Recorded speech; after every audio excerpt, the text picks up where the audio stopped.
find other great podcasts like this one at podmoth.network.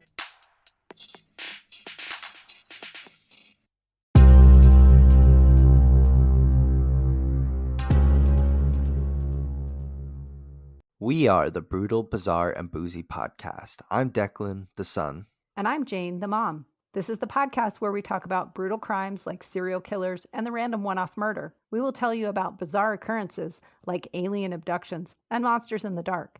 And we just might get you drunk with cocktails themed around one of our stories. At the very end of every show, we like to lighten things up and cleanse the palate from the tragic and terrifying stories. So we end our time with a chaser. You might get to hear crazy stories about our pets or just silly movie recommendations.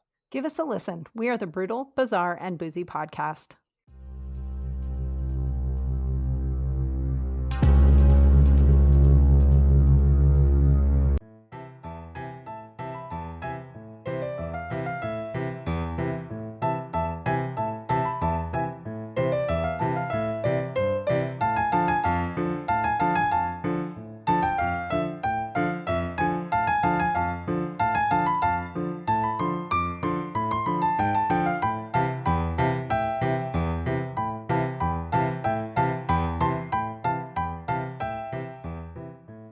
Hello everybody! Welcome back to another caffeine-fueled lazy Sunday edition of my favorite hobby. This is my second self and I am Matt. The second self part's the echoey voice that chimes in from time to time. He's kind of just part of me that I can't seem to get rid of, so I figured why not just write him in sometimes as a framing device. Thank you to everyone who listened last week to my take on Jack the Ripper. Truly hope you enjoyed that. I, like many others, have not been enjoying slowly baking to death in the brutal heat of the South. It's been like 105 degrees every day for 2 months straight now. It's ridiculous. So I figured why not lean into the misery with a little trip in the time machine to a barren wasteland of a not yet developed part of the country and go explore the Wild West. Yeah, the Wild, Wild, Wild West, with a story about maybe one of the less well-known of the Wild West outlaws that, people tend to think of. You've got your Jesse Jameses, your Bonnies and Clydeses, your Butch Cassidys and Sundance Kidses, all those guys and gals that you normally think of, Wired Earpses, all of them, except today's guy. The Kentucky Cannibal, Boone Helm, was someone I'd only heard about in passing while doom-scrolling one night. I saw the name on a post somewhere, and my brain did that thing where, just latched onto it, stashed that name away for a later date, which I guess is today. I do have to point out, though, that as far as motivation goes, this man has me beat by many, many miles. Oh boy, I'm trying to juggle a lot of different moving parts right now, which, sometimes hinders motivation. And, I just lack discipline in general. I'm always talking myself into shit that I don't need. And then other times, I have to motivate myself into being motivated and then ride that train for a little while, but Levi Boone Helm never had any of those problems. He was always ready and itching to get on with the next thing. I also found some Wild West insults and jabs. Thank you, Legends of America, very helpful website, so expect the occasional 19th century crazy jargon peppered in every now and then. Should make sense for this show anyway.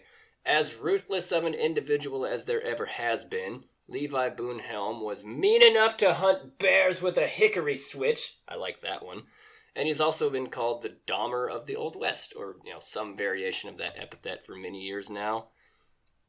Or maybe I just made that up. I could have sworn I saw that somewhere, but I can't find that now to reread it. But if what I remember about Dahmer is correct, there's a glaring difference between the two men.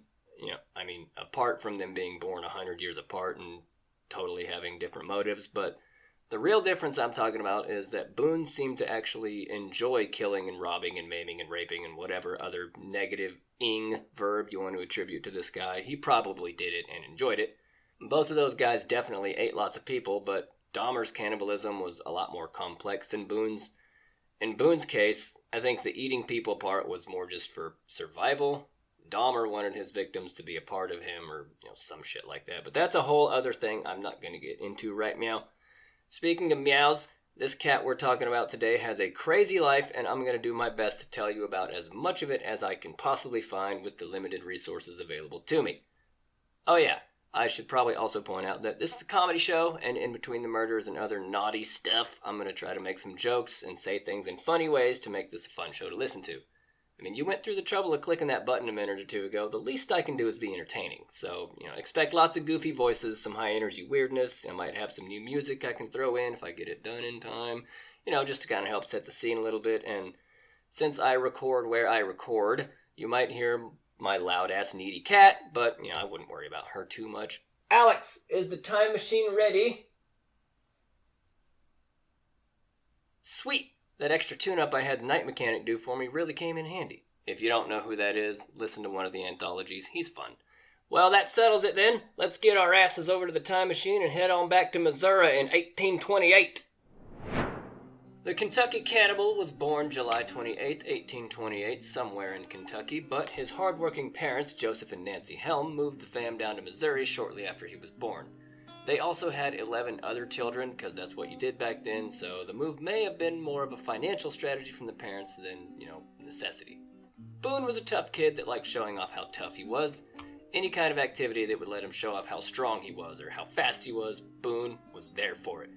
Anybody ever watch, old westerns? There's this really cool thing they do where sometimes they throw a Bowie knife into the ground and then gallop by on a horse and pick up the knife without getting off the horse.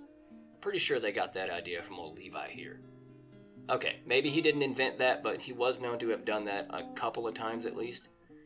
I'm not entirely sure what he did to end up here, based on what we'll see later, probably drunken public nuisance related shit, but he decided to express his contempt for the law and societal obligations in a really funny way. He'd gotten into some sort of trouble with the laws, but instead of dealing with the consequences like a normal person, he decided to saddle up, ride his horse on down to the courthouse, then ride the horse up the steps and into the courthouse, and then verbally assault the judge. He's riding a horse indoors in the middle of a courtroom and then tells the judge to fuck off. That's amazing. Hey, just who in the hell do you think you are up there sitting in your judge chair all high and mighty? Well, guess what? I don't gotta do a goddamn thing you say. If I want to drink and fight, that's my business. You know what? Fuck off, judge. I'm out of here. And then he just fucking... How did he get out of that interaction without getting in more trouble? What? And also, I'm pretty sure horses can't go downstairs, so how did he get out? Maybe he jumped over the fence like Epona in Ocarina of Time? I don't know. So this is something I can relate to pretty hard here. Boone realizes that the single life sucks, so in 1848, he got married to Lucinda Browning, had a kid, and became an even bigger problem when he figured out how much fun whiskey can be. Woo! I can do anything forever! I'm gonna ride my horse inside my own house and get drunk and beat my wife. Woo! Which is exactly what he did. And probably at least verbally assaulted a few other people whilst on horseback. Well, the horseback hassler wasn't married for very long. Lucinda dumped his ass and filed for divorce. Here's the thing, though. It costs money to file shit in court, so you think Boone's gonna pay for that himself? Of course not. He's got whiskey to drink and faces to punch and horses to ride into other people's houses. He's too busy for that shit. So it's time to make a withdrawal from the First National Bank of Dad, which, of course, ruins Dad and his reputation in town because divorce was a huge deal. Don't bother getting all friendly and howdy-doody with that Joseph Helm. That son of a bitch and bastard-ass son of a bitch kid got himself a divorce the other day. I tell you what, that old Boone's old crooked-ass son of a bitch, cause I swear he could swallow a nail and have it come back out a corkscrew. Did people really say that one? I don't know about that one. Dad's ruined reputation could also just be because, Boone was an asshole and they knew his dad because they all lived in the same town. 2 years later, in 1850, Boone says he's tired of this place and nearly everybody in it, plans to make a trip out California way, but then, he doesn't want to do it by himself. It's lonely out on the trail. That's where Littleberry Chute comes into play. Love these old names. One of Boone's cousins he is. Boone asks him if he'd like to accompany him on a little adventure. But I think Chute was just trying to tell him what he wanted to hear. Boone wasn't one to take no for an answer and was probably shit-faced when they had this conversation, so Chute tells him, yeah, sure, I'd love to go with you to California, sounds fun. And they go on about their day. And at some point, Boone figures out that Littleberry wasn't being totally truthful with him, so he goes over to his house to figure out what's going on. Hey! Since I hear about you not wanting to really go to Texas or California, huh? Thought we was kin. Well, we is kin, Boone. It's just that I got a lot of stuff to do and it's gonna take a while, man. And this next scene that plays out, completely normal, totally run-of-the-mill thing to do. Boone whips out his Bowie knife and stabs Chute through the heart with it. Whoa, damn, Boone. Yeah, do not tell this man no. So with Littleberry dead, Boone sets out toward the west, but is tracked down not long after. See, that's the thing with killing someone at their own house, especially someone you know, and whom was related to you, and whom also lived in the same town as you. Word's probably going to travel pretty fast. So the Littleberry posse tracks down and captures Boone, and thanks to his apparent insanity, is immediately sent to an asylum. But don't worry, we've got quite a bit more Boone to get through. His story's far from over. He quickly malingers his way into a casual relationship with the guard and escapes shortly after that, finally making his way out west in search of riches or maybe gold. Or there's also legend of a wild steed that has been said to not only be able to go upstairs, but to come back down them as well. Somewhere in the untamed wilderness of the American West is a legendary stair-climbing horse named Dudley. Or is there? While on the hunt for maybe legendary Dudley, Boone makes his way out west, murdering many people along the way. Robbing, raping, shooting, stealing, killing, raping. He likes rape. He does whatever and whoever he wants, whenever he wants. That was a Blazing Saddles reference, by the way. Also, by the way, this is all right in the middle of the California Gold Rush, and I found some interesting facts! Remember a few years ago in the story when Boone got married?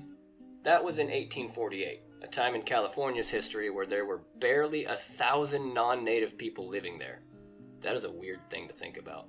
Well, by the time he got divorced 2 years later in 1850, California's population had literally exploded with immigrants coming over to try to make it rich, and we are now well above 100,000 people within the space of 2 years. That's fucking crazy. There were also no banks until 1854, and around up to 1860, the female population only ever got up to like 19%, so less than a fifth of the people that were there were women. So the only way to store your money was through private banks run by individuals who probably had way too much power. There were a shitload of people there all trying to do the same thing, so the competition, coupled with the overall lawless nature of the Old West, probably helped fuel all the bandit and outlaw stories we have now. Panning for gold and other mining type operations were dangerous and had inconsistent degrees of success, and the only way to get attention from any woman was to pay for it because most of them were dirty, dirty whores.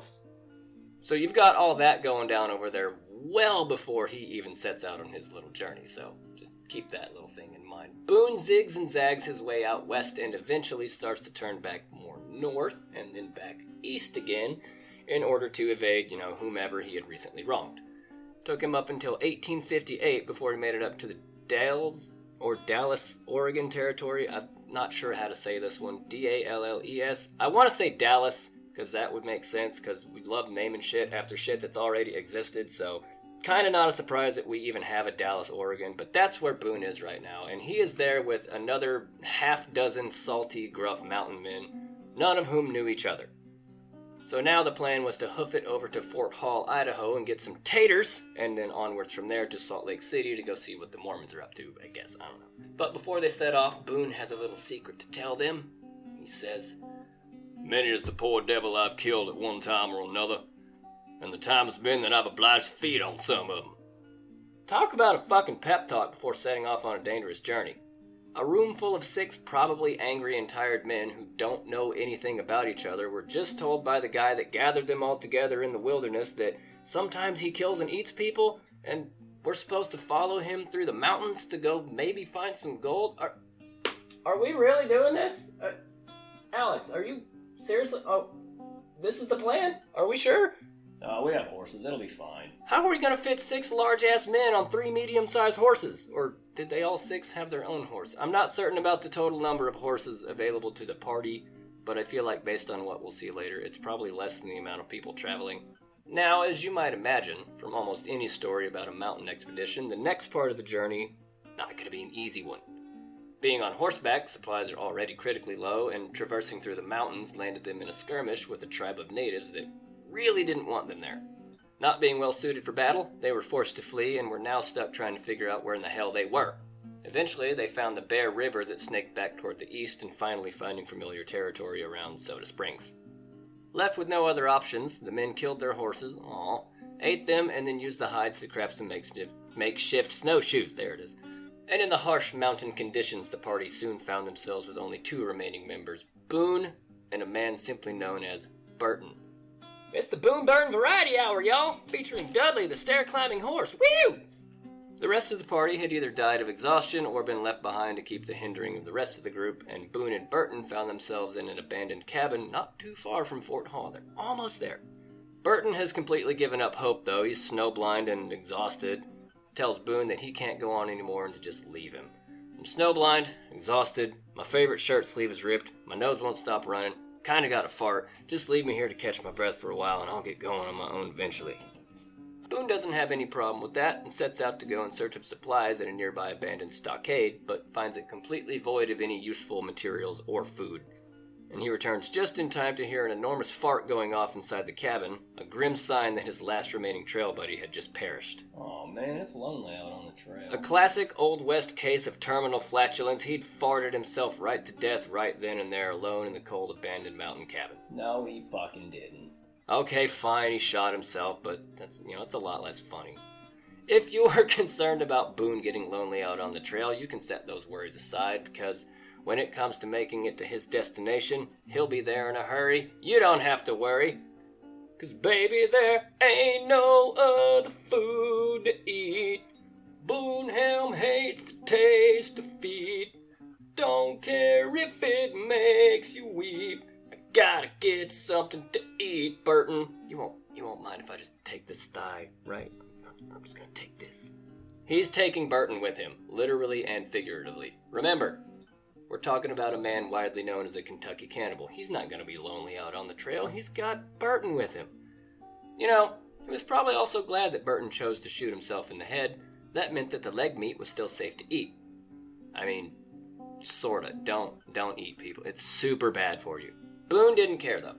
He chowed down on one of the legs and wrapped the other one up in an old flannel shirt so he could save it for later. That's a weird thought. Having sated his hunger, Boone drapes the other leg over his shoulder and marches onward toward the east. He makes his way over to an abandoned camp where he is found by a man named John Powell. Despite being initially startled at everything that was Levi Boone Helm, John offered him clothes, food, and accompanying passage to the Mormon settlements nearby Salt Lake City. Huzzah! My destination is in sight! This man, John Powell, also kept a diary about his travels on his person, and after his meeting with Boone at the camp, had this to say about it. It's a longer entry, so I'm going to kind of paraphrase a bit here, but I'm really glad I found this. Boone and his company left from the Dallas, Oregon territory. I'm just going to say Dallas, fuck it. They left from the Dallas, Oregon territory in October of 1858. Seems like winter wouldn't be the best time to leave. Could they have not waited until spring? Really? On April 10th, 1859, that's when Boone approaches John's cabin just outside Fort Hall and loudly inquires, "Hey, who owns this shebang?" John answers the door and is met by a, quote, tall, cadaverous, sunken-eyed man dressed in a dirty, dilapidated coat and shortened drawers and moccasins so worn they could scarcely be tied to his feet. I've never seen someone ever described as cadaverous. He looks like... Imagine opening the door and seeing a background extra character from a fucking zombie movie standing there and he wants something from you. That would be fucking terrifying. So John, being a man of great convictions, asked Boone to tell him his story. I would have just slammed that fucking door. They left in October 1858, heading out to Camp Floyd in Utah Territory. They made it to the Raft River where they were attacked by the Digger tribe and were forced to flee for several miles. Fortunately, though, none of the men were killed during the pursuit. That night, while taking refuge on the Bannock River, one of the two sentinels, a lookout for the party, was killed, and the guy that killed him stole one of the party's horses. And then they continued on towards Soda Springs and found a cabin near Thomas Fork. Right around then, winter sets in, and that's when they have to kill and eat the horses. Aw. By then, the party had been dwindled down to just Helm and Burton in that other cabin, and the other members, they left them behind so as not to pose a danger to the rest of the group, and now we all are all caught up to speed. Helm eats Burton's leg, saves the other one, meets Powell, and then fucks off without thanking or even paying him when they reach Salt Lake City, despite him having like $1,400 worth of stolen coins on him at the time. How much would that weigh? That's gotta be like 30 pounds. Holy shit, there's actually a calculator for that. Just for the sake of argument, let's say that those coins for Boone, they had weighed about the same as a quarter from today. That's still 70 pounds. On top of whatever other stuff he had to carry with him, which at this point was on foot. They already ate the horse. He's on foot. That's crazy.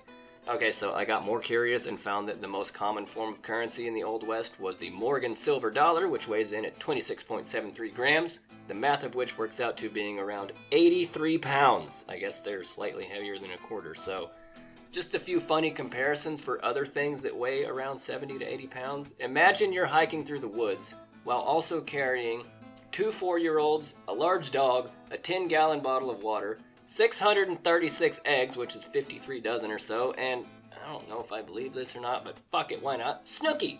All of those things weigh right around 80 pounds. 80 pounds or not, I'm not taking Snooki with me fucking anywhere. Oh, also that reminds me of this maybe true story, I don't know. One of my friends told me one time that he stole some weed from Snooki when she left her car at the place he worked and they found a dime bag in the glove box.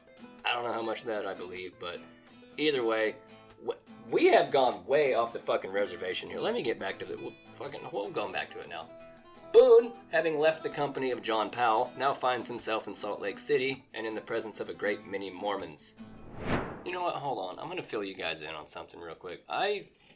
The moment I started to record this episode, my neighbor got home, so I'm having to periodically wait until I stop hearing floorboard noises from above me. This is fun. This is the life of a podcaster, you guys.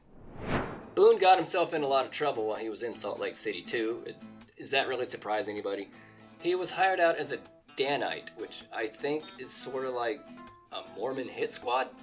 Didn't know they had those. It's a small subsect of Mormonism that is not afraid to use violence to achieve its goals. I looked at that very briefly, but I think that's super cliff notes. Well, Boone killed a couple people on behalf of the Mormons that had hired him, but of course the fallout from which forced him to go out further west and eventually back into California. He was not there for very long. Weird. Somebody in a town full of religious fundamentalists didn't like that you murdered someone while kind of in service to that religion? That's super weird, right? On the way back to California, he meets a man that operates a ranch just outside San Francisco. How do you think this is gonna go? This man takes him in, shields him from the numerous violent, angry mobs that were certainly after him at this point, and to show his thanks, Boone robbed and murdered him. Thanks, buddy! I mean, I guess at least he didn't eat the guy. And he also probably didn't thank him either. I wonder if he'd ever even heard that phrase before. But was thank you, or gratitude was probably not a concept in a lot of these Gold Rush type characters, I bet. Very feral type. That's a good word for this guy, feral. He's soon tired of California and the apparent lack of ranchers to rob and murder, so he ventures out once again to the north and lands himself in Oregon yet again. We are now squarely in 1862 when Boone encounters a man known simply as Dutch Fred while in Florence, Oregon. Dutch Fred was a fighter, a young scrapper, a kid with moxie, heart, the gusto. Hey kid, you keep that up, you're gonna be the champ one day, huh? This town wasn't immune to the dangers of the Old West either. They had plenty of their own stories about outlaws and murderers. Weirdly though, most of the time it seemed like people didn't even really care about murder so long as it was justified. Until Boone Helm made his way into town. It seems like everywhere this guy goes, there's some shit going down. He's getting plastered on the day that he meets Dutch Fred, probably a good day drunk going on, and completely unprovoked, just fucking shoots the guy in cold blood. Dead. Well, the townsfolk didn't take too kindly to that, so they did what an angry mob does best, ran Helm out of town, but they couldn't quite catch him, so he narrowly avoids mob justice once again. Northwards we march and on into Canada. Boone Helm makes his way to the Great White North and then the British Columbia region this time. Makes another acquaintance along the way who would unfortunately become part of the cannibal aspect of Boone's tale. Well, I'm guessing the authorities in Canada didn't take too kindly to that, or whatever else he was doing there either, because they arrested him and sent him back to Portland. Get this guy out of here. We are tired of this fucking guy eating all of our best miners, our gold supplies dwindling, and no one else knew how to prospect like Unpredictability did. His methods might have been a little, what's the word? Unpredictable? Unorthodox, but he might have done things his own unique way, but damn it, Unpredictability got results. Now we might never recover. I don't know the name of the person he killed or if he ate anybody else while he was there, but back in Portland, they got tired of him pretty quick too. They shipped him back over to Florence to be tried for murdering Dutch Fred, but by then nobody cared anymore. Too much time had passed, the witnesses had left town, and so many other people had been killed that were fresher on their minds that they kind of didn't care about Boone. Just whatever, go away. So Boone, a free man once again, walks his happy little ass out of the courtroom, probably on horseback, and then murdered his way back down south into Texas, robbing and killing folks along the way to make a living. But before we conclude with Boone Helm's story, I need to first introduce another bandit, a man whom by all accounts was the polar opposite of Boone Helm. Henry Plummer had been bouncing all over the country in nearly the same places and times as our buddy Boone over there. Except Henry was trying to make an honest go of it. In fact, by 1856, and at the age of 24, he was elected sheriff of the third largest settlement in California. That's pretty impressive.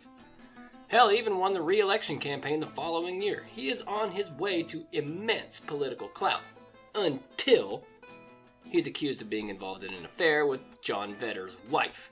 John challenges him to a duel, which Henry wins, marking the first time he's actually killed somebody. He was actually convicted of second-degree murder for this and was sentenced to 10 years in San Quentin prison in February of 1859, but by August he'd been pardoned, partly due to tuberculosis and the ongoing pressure on the governor at the time. I didn't know you could get pardoned due to sickness back then. That's kind of neat. And I guess that whole thing kind of reshaped his outlook on life, and he joined up with a gang of bandits and began robbing stagecoaches and other weary travelers soon after his release from prison. Following a series of arrests and yet another long and interesting life full of debauchery and lawlessness, Henry Plummer rounds up a large group of robbers and bandits that were feared far and wide as the Innocence Gang. Ironic there. He'd basically taken over the town of Bannock, Montana, as that was the site of the most recent gold rush at the time, and proceeded to steal from everybody they could. He'd been re-elected to sheriff of Bannock in 1863, once again placing him in a seat of power, allowing him to appoint his most trusted friends as his deputies. He then built a gallows in town to punish the, quote, villains, and within a month, over 100 people had been killed. That doesn't sound like he's doing a very good job as sheriff. The gallows, by the way, would be the site of his own death around 6 months later.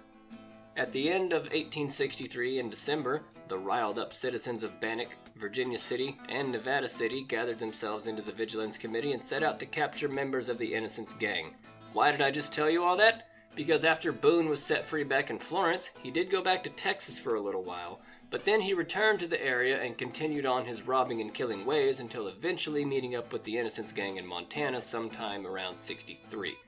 He was eventually tracked down and arrested by the Vigilance Committee on January 14th, 1864, along with 4 other men whose names were Jack Gallagher, Hayes Lyons, Clubfoot George Lane, and Frank Parrish.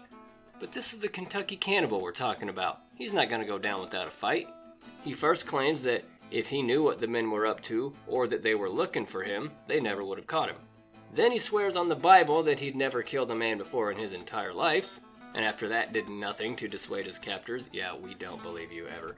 He confessed to murdering a man in Missouri and in California, and that he'd been arrested a time or two, but that he was not a road agent. Road agents were another thing that people called the robbers or the members of the Innocence Gang. He also accused Jack Gallagher of committing the crimes that he himself had actually committed. What a stand-up guy. I told you it wasn't me, it was that sumbitch Gallagher right over there. So it's January 14th, 1864. Boone, Hayes, Parrish, and Clubfoot and Gallagher are all at the gallows.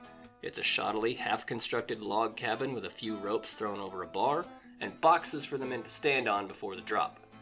Boone told Jack while they were standing up there to, quote, "Stop making such a fuss. There's no use being afraid to die." See, Boone wasn't afraid of death at all. Having been surrounded by it for most of his life, much of it because of him, his biggest concern while standing up there was his finger kind of hurt a little bit. Ow, where did I get that paper cut from? He then gets impatient and says, "Oh, for God's sakes, if you're gonna hang me, I want you to go ahead and get it over with, and if not, I want you to do something about my damn finger. Give me that overcoat of yours, Jack." Jack looked at him confused. "Fuck off, you don't need it anymore either." And then Clubfoot, completely on his own accord and separate from the other men, jumps off the box. Boone turns to him and says, "Well, there's another one gone to hell." Next up was Jack's turn on the gallows, and after he drops off the box, Boone said, "Kick away, old fella. All right, my turn next. I'll be with you in hell in a minute." And then he jumps up, shouts, "Every man for his principles. Hurrah for Jeff Davis, let it rip," and left off the box before the Undertaker could kick it away, marking the end of the Kentucky Cannibal, a reckless and bloodthirsty drama queen up until the very end. Henry Plummer, the leader of the Innocents gang, met his end on those very same gallows a few days prior, on the 10th actually. He tried to plead with the crowd that he'd tell them where about $100,000 worth of gold was buried nearby, but they didn't believe him and began gradually hoisting him up by the neck mid-speech. That's brutal. Hey, if you let me out of here, I'll tell you where I'd buried a bunch of gold. So that's the story about Boone Helm and his crazy cannibalistic life. As insane a story as I've ever read about. Not gonna lie though, I had some trouble figuring out exactly how I wanted to tell this story. There's so many other interesting things going on around his life and during this time that I wound up finding too much information and got kind of overwhelmed by all the potential routes I could have taken, so I hope that was coherent enough for you all to follow along with. But since we talked about a cannibal today, I wanted to very briefly go over why exactly it's bad to eat your friends.